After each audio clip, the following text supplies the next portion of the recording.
마태복음 12장.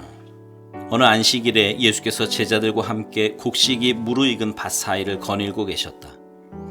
제자들이 배가 고파 곡식 이삭을 따서 씹어 먹었다. 바리새인들이 그 일을 예수께 일러 바쳤다. 당신의 제자들이 안식일 규정을 어기고 있습니다. 예수께서 말씀하셨다. 정말이냐? 너희는 다윗과 그 동료들이 배고플 때의 한 일을 읽어보지 못했느냐? 그들이 성소에 들어가서 제사장들 외에는 아무도 먹지 못하게 되어 있는 제단에서 갓 물려낸 빵을 먹지 않았느냐? 또 너희는 성전에서 직무를 수행 중인 제사장들이 매번 안식일 규정을 어기는데도 죄가 되지 않는다는 것을 하나님의 율법에서 읽어보지 못했느냐?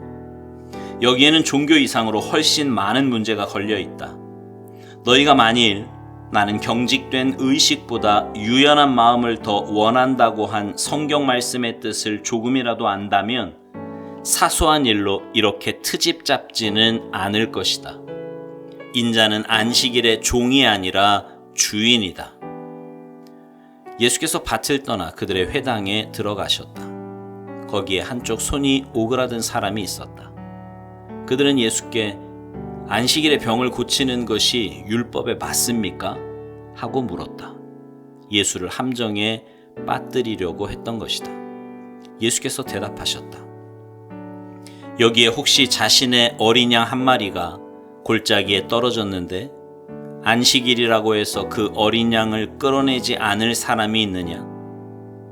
하물며 인간에게 친절을 베푸는 것이 짐승에게 친절을 베푸는 것만큼이나 율법에 맞지 않겠느냐?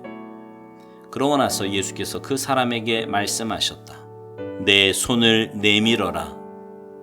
그가 손을 내밀자 그 손이 다 나았다. 바리새인들은 발끈해 나가서는 예수를 파멸시킬 방도를 흥분하며 이야기했다. 예수께서 사람들이 자기를 붙잡으려는 것을 아시고 다른 데로 가셨다. 많은 사람들이 따라왔고 예수께서는 그들을 다 고쳐주셨다. 또 그들에게 소문을 내지 말라고 당부하셨다.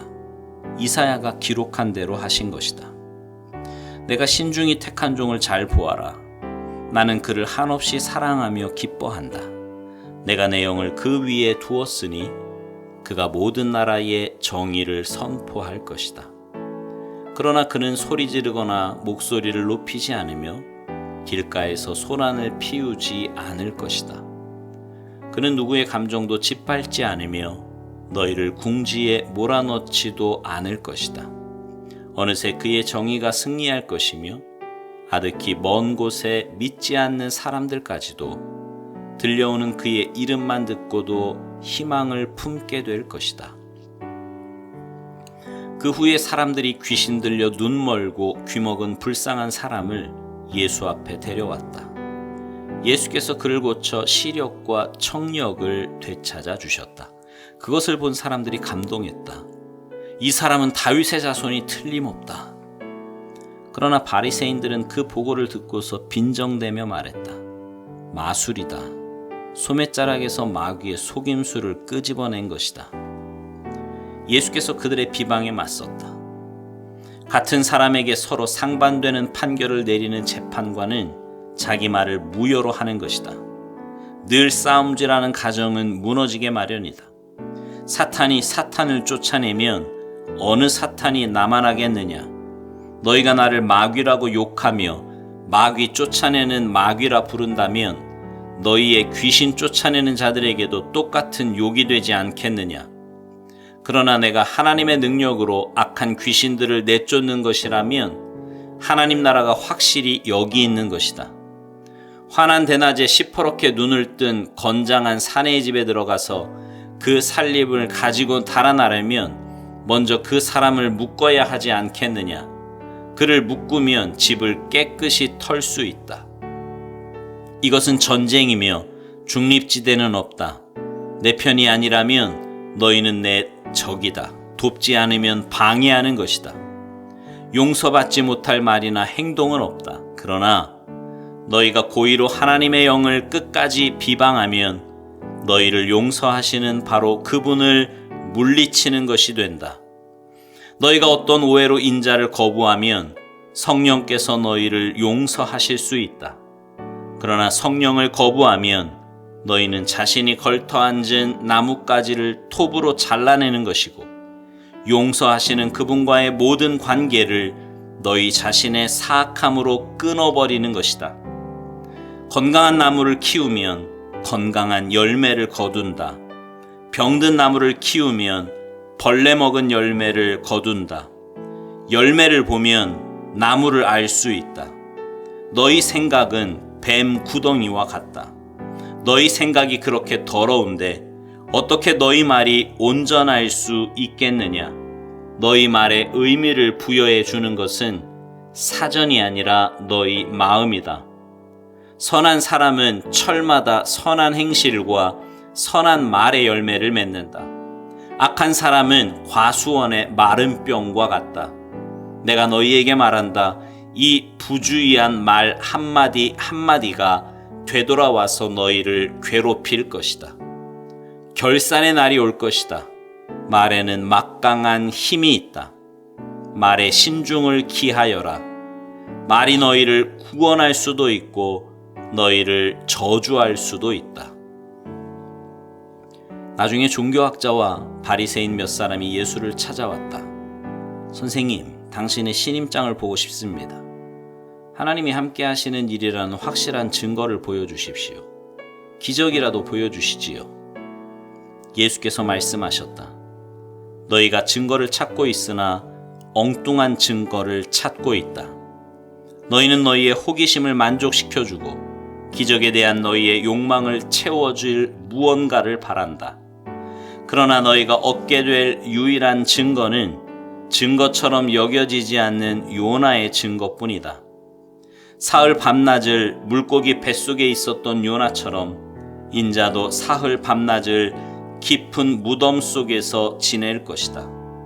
심판날에 니느웨 사람들이 일어나 이 세대를 정죄할 증거를 내놓을 것이다. 요나가 설교할 때 그들이 자신들의 삶을 고쳤기 때문이다. 요나보다 더 큰 설교자가 여기 있는데도 너희는 증거를 따지고 있다. 심판날에 시바 여왕이 앞에 나와서 이 세대를 정죄할 증거를 제시할 것이다. 여왕이 지혜로운 솔로몬의 말을 들으려고 먼 땅 끝에서부터 찾아왔기 때문이다. 솔로몬의 지혜보다 더 큰 지혜가 바로 너희 앞에 있는데도 너희는 증거 운운하며 억지를 부리고 있다. 사람에게서 쫓겨난 더러운 악한 귀신은 광야를 이리저리 떠돌며 자기가 들어갈 만한 오아시스 곧 순진한 영혼을 찾아다닌다. 아무도 찾지 못하면 귀신은 내가 전에 있던 소굴로 돌아가자 하고 말한다. 돌아가 보니 그 사람은 흠 하나 없이 깨끗한데 텅 비어 있다. 그래서 악한 귀신은 달려가서 자기보다 더 악한 귀신을 7이나 끌어모아서는 다 함께 그 사람 안에 들어가 난장판을 벌인다. 결국 그 사람의 상태는 깨끗함을 받지 않았던 처음보다 훨씬 나빠진다. 바로 이 세대가 그렇다. 너희 생각에는 너희가 삶의 쓰레기를 치워내고 하나님 앞에 준비된 것 같을지 모르나 너희는 내 나라의 메시지를 순순히 받아들이지 않았다. 이제 온갖 마귀가 다시 들어오고 있다. 예수께서 아직 무리에게 말씀하고 있는데 그분의 어머니와 형제들이 나타났다. 그들은 밖에서 예수께 말을 전하려고 했다. 누군가 예수께 말씀드렸다. 선생님의 어머니와 형제들이 이야기하려고 밖에 있습니다. 예수께서 직접 답하지 않고 이렇게 말씀하셨다.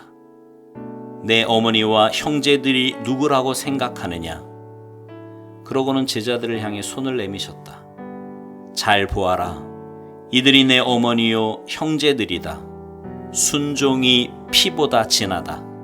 내 하늘 아버지의 뜻에 순종하는 사람이 내 형제요 자매요 어머니다. 아멘.